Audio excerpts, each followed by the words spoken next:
Magandang hapon guys. Nandito naman ako sa aking kulungan at katapos ko lang magpakain sa aking mga alagang baboy.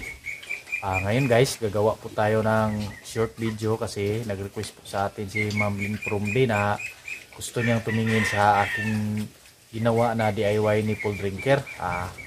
Yan na guys, samahan niyo po ako.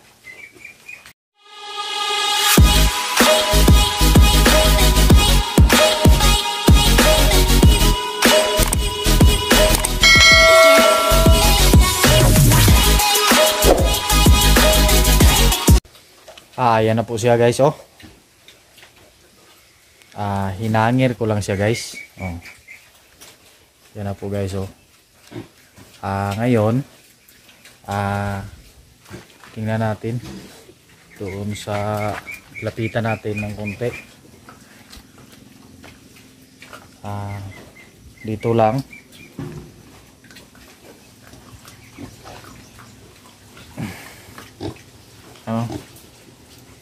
Ito lang po yun ang ano ko Ma'am Lynn, oh. Ginawa ko size 1/2 lang po ito. At saka may nipple drinker sa magkabilang dulo ng GI. So tubo po yung ginamit ko dito. Ito po, oh. Tubo po yung ginamit ko dito. At saka may marami namang nagbibinta dito. At saka yung T, tubo din. At saka dito po, tubo kasi para hindi po madaling maano ng baboy kapag umiinom po sila.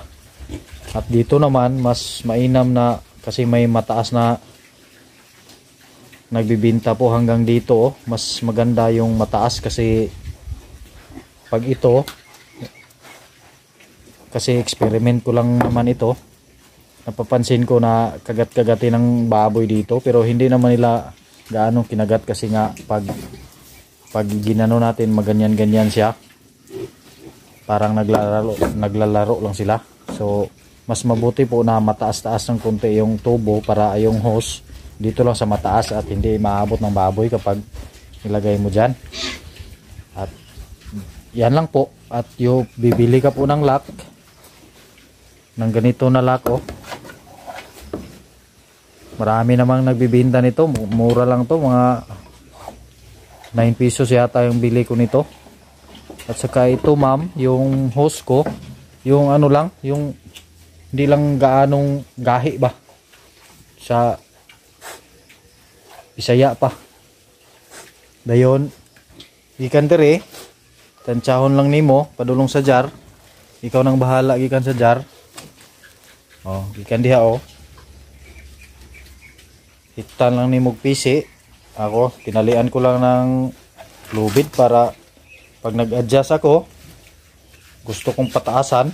Pag lumaki na sila, ganyanin ko lang para maabot nila. At saka kinunikta ko po dyan, oh, para at ilak ko dito yung lubid. Yan lang po, kadali.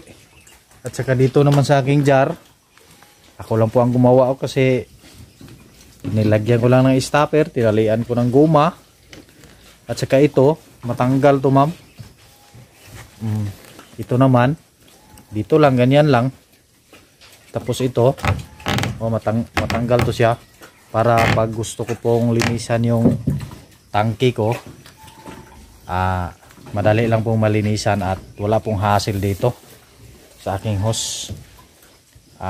Ganyan lang ma'am, 1/2 lang yung size. Tapos may epoxy ka, may epoxy, lagyan ng epoxy yung 1/2 na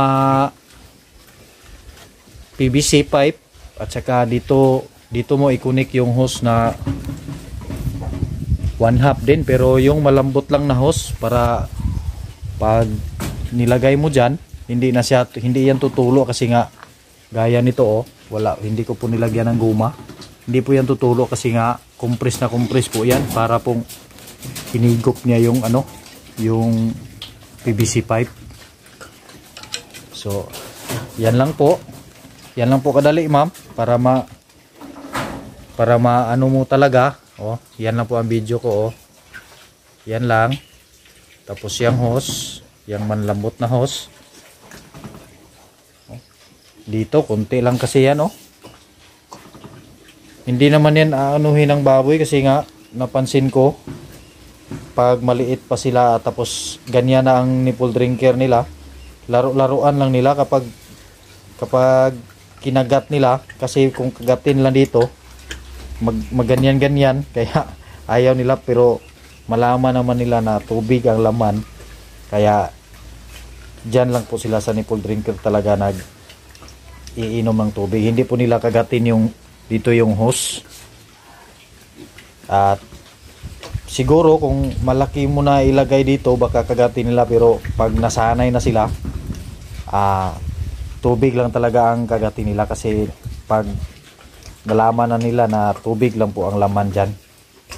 So yan lang po ma'am, sana po nakita mo na ng maayos yung aking hanging DIY nipple drinker. So experiment pa rin po yung sa akin ma'am, kasi nga gusto ko na, kasi hassle kasi yon kapag nilagay mo sa gilid pag maliit pa sila, tapos yung mayroon namang tendency na ito may mga nakaharang po sa ilalim. Ito madali lang po linisan, kunin mo lang tong nipple drinker niya, tapos ano mo lang ng tubig, i-drain mo lang yung tubig, okay na. Pero pag dito mo ilagay sa semento, mahirap po maglinis. Dito okay lang, pag mag-adjust ka, ganyanin mo lang, wala nang hassle.